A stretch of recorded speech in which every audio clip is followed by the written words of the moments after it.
मुझे बहुत ज़्यादा मेहनत करनी पड़ी और मैं दिन में 16 आवर्स पढ़ती थी और इसके लिए मैं सर तारिक मैम, सदफ़ और सर शबीर को थैंक यू कहना चाहती हूँ और campus.pk के सर फरहान और उनकी पूरी टीम को थैंक यू कहना चाहती हूँ। उनका बहुत बड़ा हाथ है मेरी इस कामयाबी में। जी, काफ़ी टायर्डनेस होती थी लेकिन फिर अल्लाह ताला का करम है कि उन्होंने मेरी हेल्प की है, मैंने अपने एम को अचीव किया। जी हाँ, ज़ारा का ये कहना था कि अगर मेरे एक भी नंबर कम आता 1100 में से तो मैंने उसे चैलेंज करना था। आपने भी सोच रखा था कि अगर इसके नंबर कम आए तो चैलेंज करेंगे आप?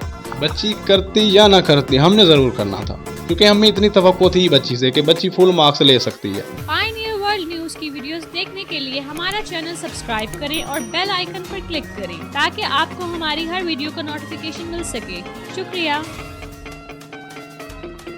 अस्सलाम वालेकुम नाज़रीन, आपका मेज़बान अली अमजद चौधरी हाज़िर खिदमत है और आप देख रहे हैं पायनियर वर्ल्ड न्यूज़। मेरे साथ कौम की ये बेटी बैठी है, वजीहा ज़हरा। वजीहा ज़हरा एक टैक्सी ड्राइवर है, गालिब रज़ा साहब उनकी ये साहबजादी है। वजीहा ज़हरा ने फैसलाबाद डिवीज़न में पहली पोजीशन हासिल की है। इन्होंने 1100 में से 1100 नंबर हासिल किए हैं। ज़िला जंग की तहसील अहमदपुर सियाल से ताल्लुक़ रखने वाली वजीहा ज़हरा वो पहली बच्ची है जितने इतनी बड़ी अचीवमेंट की है, जिसके बारे में ये कहा जा रहा था कि कभी ऐसा नहीं होगा, लेकिन वजीहा ज़हरा ने वो कर दिखाया है कि जिसके बारे में माजी के अंदर ये कहा जाता था कि ऐसा कभी नहीं हो सकता कि आप बिल्कुल पूरे मार्क्स जितने आपके टोटल मार्क्स होते हैं उनको ऑब्टेन कर लें, उनको हासिल कर लें, लेकिन वजीहा ज़हरा ने वो कर दिखाया है कि जिसके बारे में किसी को भी यकीन नहीं था। कौम की ये सपूत बेटी आज हमारे साथ मौजूद है। आज हम इनसे जानने की कोशिश करेंगे कि इतनी बड़ी अचीवमेंट, इतना बड़ा हसूल कैसे मुमकिन हुआ। अस्सलाम वालेकुम बेटा। वालेकुम सलाम। अच्छा बेटा, ये बताएं सबसे पहले तो आपको बड़ी मुबारक हो कि आपने 1100 में से 11 फैसलाबाद डिवीजन के अंदर पोजीशन और तहसील अहमदपुर सियाल, तहसील 18,000, ये वो इलाके हैं कि जहां तसव्वुर ही नहीं किया जा सकता इतने बड़े हाल। आप वो पहली बेटी हैं कि जिसने इस टारगेट को हसूल किया है। आपको यकीन था कि आप ये टारगेट कर लेंगे पूरा? जी, मुझे पूरा यकीन था कि मैं 1100 नंबर ले लूँगी। मेरे टीचर्स ने मुझे मेहनत ही इतनी कराई थी कि मुझे यकीन था और अगर मेरे ना आते तो मैं बोर्ड में चैलेंज करती थी कि मेरे किस तरह नहीं आए। अच्छा, आपने ये भी सोच रखा था कि अगर आपके मार्क्स कम आते एक नंबर भी आपका कम आता तो आपने इसको चैलेंज करना था? जी, इंशाल्लाह। अच्छा, ये नहीं आपने ये सोच रखा था कि मेरा अगर एक नंबर भी कम आएगा तो मैं उसे चैलेंज करूंगी? जी। तो जिस वक्त आपके पूरे 1100 के 1100, फिर तो आपका गुस्सा ठंडा हो गया, आपने कहा नहीं ठीक है पूरे नंबर आ गए अब? जी बिल्कुल। तो उस वक्त आपकी खुशी कैसी थी? बहुत प्राउड मोमेंट था वो, मेरी फैमिली के लिए, मेरे टीचर्स के लिए, सब के लिए वो बहुत प्राउड मोमेंट था। तो वालदैन उस वक्त क्या सोच रहे थे? वालदैन को तवक्को थी कि चलो, आपको तो एक एक्सपेक्टेशन थी, आपने तो ये सोच रखा था कि अगर एक नंबर भी कम आएगा तो मैं उसे चैलेंज करूंगी, लेकिन आपके वालिदैन को, ये गालिब रज़ा साहब हैं, उनको ये तवक्को थी कि वाकई आप 1100 में से 1100 ले सकती हैं? जी, उन्हें यकीन था कि मैं लूँगी और वो मुझे अक्सर कहते थे कि तुम बोर्ड में टॉप करोगी। अच्छा बेटी, 1100 में से 1100 नंबर हासिल करना कितनी जद्दोजहद करनी पड़ी कौम की इस बेटी को?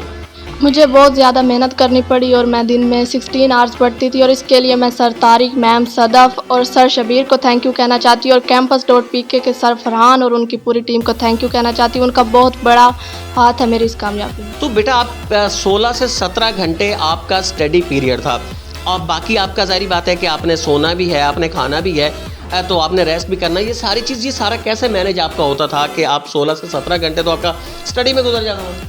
मैं फिर अपनी नींद कम कर लेती थी क्योंकि सर वासिफ साहब कहते हैं कि जिसकी रात बेदार हो गई उसकी किस्मत बेदार हो गई। तो रात को बेटा आप किस वक्त सोते थे? रात को 1-2 बजे। अच्छा, 1-2 बजे आप सोते थे? जी। सुबह तो फिर 9-10 बजे उठते होंगे ना? नहीं, नमाज के वक्त। अच्छा, सुबह नमाज के वक्त भी आप उठते थे? जी। नमाज भी आपने पंजगाना अदा करनी होती थी? जी। यानी कि रात को आपने सोना और सुबह नमाज के वक्त उठना? जी बिल्कुल। तो फिर स्कूल के अंदर तो जाके डेस्क पे नींद आती होगी कि रात को जो सोए नहीं तो नींद तो आती होगी ना फिर? जी, काफ़ी टायर्डनेस होती थी लेकिन फिर अल्लाह ताला का करम है कि उन्होंने मेरी हेल्प की है, मैंने अपने एम को अचीव किया। अच्छा, 16 घंटे स्टडी पे आपने को किसने मजबूर किया? आपके असातिज़ा कहते थे कि नहीं बेटा आपने 16 से 17 घंटे पढ़ना है? आपकी वालिदा, आपके वालिद गालिब रज़ा साहब, कौन आपको मजबूर करता था कि आपने 16 से 17 घंटे पढ़ना है? एक्चुअली मुझे कोई मजबूर नहीं करता था, मेरे टीचर्स और मेरे पेरेंट्स मुझे बहुत मोटिवेट करते थे कि तुम ले सकती हो, लेकिन मुझे मजबूर कभी किसी ने नहीं किया। तो उस वक्त जब आप रात को 2 बजे तक पढ़ रहे होते थे तो घर में से तो सब कहते सो जाओ सो जाओ। फातिमा जना कहती थी कायदे आज़म मोहम्मद अली जना कि भैया सो जाओ, तो आपको भी तो कोई कहने वाला होगा ना कि सो जाओ? जी बिल्कुल, मम्मा पापा कहते थे। तो फिर आप उस वक्त सो जाते थे या फिर थोड़ा सा नींद का बहाना करके फिर किताबें लेके फिर शुरू? नहीं, जब तक मेरा काम मुकम्मल नहीं होता था मैं नहीं सोती थी। कौम की इस सपूत बेटी वजीहा ज़हरा की आपने गुफ्तगू सुनी। वजीहा ज़हरा का ये कहना था कि वो 16 से 17 घंटे अपनी पढ़ाई के लिए देती थी। एक छोटी सी बच्ची जो मैट्रिक की तालिबा है 16 से 17 घंटे वो अपनी स्टडी के लिए वक्त करती है। जब ऐसा करती है तो फिर वाकई ऐसी अचीवमेंट्स आती हैं कि आप 1100 में से 1100 ले जाएं। उनके प्रिंसिपल साहब मेरे साथ मौजूद हैं। सर, आपको ये तवक्को थी कि ये बच्ची वजीहा ज़हरा इतने बड़े मार्क्स हासिल कर सकती है? एक ऐसा इलाका है कि जहाँ आपके पास बुनियादी सहूलत फुकदान है, वहाँ ये इतने मार्क्स हासिल कर सकती है? जी, बिस्मिल्लाहिर्रहमानिर्रहीम। सबसे पहले तो मैं अल्लाह ताला की ज़ात का शुक्र गुज़ार हूँ कि उन्होंने इतनी अच्छी ये अपॉर्चुनिटी हमें दी है कि बच्ची ने हमारे मतलब एलीट स्कूल सिस्टम का नाम रोशन किया है, अपने स्टाफ का नाम रोशन किया है, अपने वालिदैन का नाम रोशन किया है और बिल्कुल 100% तवक्को थी। चूँकि हमें पता था कि बच्ची को जिस तरह का माहौल, बेटर माहौल हमने स्कूल में दिया हुआ है तो इसी तरह का माहौल इसको घर में भी मिला हुआ है। तो ये बिल्कुल मुझे 100% तवक्को थी कि बच्ची फुल मार्क्स में से फुल मार्क्स अच्छा, वजीहा ज़हरा का ये कहना था कि अगर मेरे एक भी नंबर कम आता 1100 में से तो मैंने उसे चैलेंज करना था। आपने भी सोच रखा था कि अगर इसके नंबर कम आए तो चैलेंज करेंगे आप? बच्ची करती या ना करती, हमने ज़रूर करना था क्योंकि हमें इतनी तवक्को थी बच्ची से कि बच्ची फुल मार्क्स ले सकती है। माजी के अंदर ऐसा हुआ है कि कभी कोई 1100 में से 1100 नहीं ले सका, फिर एक ऐसा इलाके का एक स्कूल के जहाँ वो सहूलियात नहीं है कि जो आपको बड़े शहरों के अंदर मिलती हैं, तो आपको एक्सपेक्टेशन थी कि पूरे के पूरे आ जाएंगे या एक दो कम होंगे? कोई क्या आइडिया था आपका? मुझे यही तवक्को थी कि बच्ची फुल मार्क्स में से फुल गेन करेगी और डिस्ट्रिक्ट जंग की हिस्ट्री में पहले ऐसा कभी नहीं हुआ कि फुल मार्क्स में से किसी स्टूडेंट ने फुल मार्क्स गेट किए हों। गालिब रज़ा साहब, उनके जो वालिद हैं वो मेरे साथ मौजूद हैं। गालिब रज़ा साहब से भी हम ये जानने की कोशिश करेंगे कि उन्होंने ये मार्क्स कैसे हासिल किए, कैसे उन्होंने ये अचीवमेंट हासिल किया। गालिब रज़ा साहब हमारे साथ मौजूद हैं, उनसे जानने की कोशिश करेंगे। अस्सलाम वालेकुम। वालेकुम सलाम। बहुत शुक्रिया गालिब रज़ा साहब। वजीहा ज़हरा ने वो कर दिखाया है कि जिसकी कोई तवक्को नहीं कर रहा था।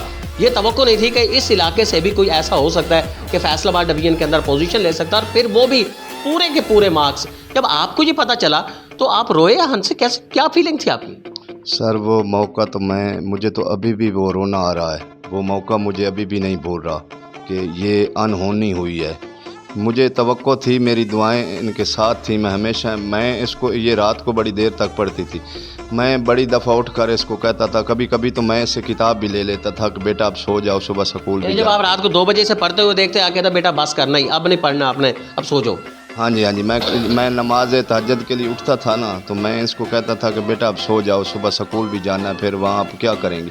तो कहती थी कि अब पापा मेरे ना थोड़ा सा रह गया और मैं अभी याद करके। आपने कभी इन्हें फोर्स भी किया, मजबूर भी किया कि बेटा आपने नहीं, आपने पढ़ना है 2-2 बजे तक, 1 बजे तक पढ़ना है आपने बोर्ड के अंदर? आपने फोर्स भी किया या नहीं? बच्ची का अपना शौक है? सर नहीं, मैंने कभी फोर्स नहीं किया। मैं उल्टा रोकता था कि कम करो कि बीमार ना हो जाओ।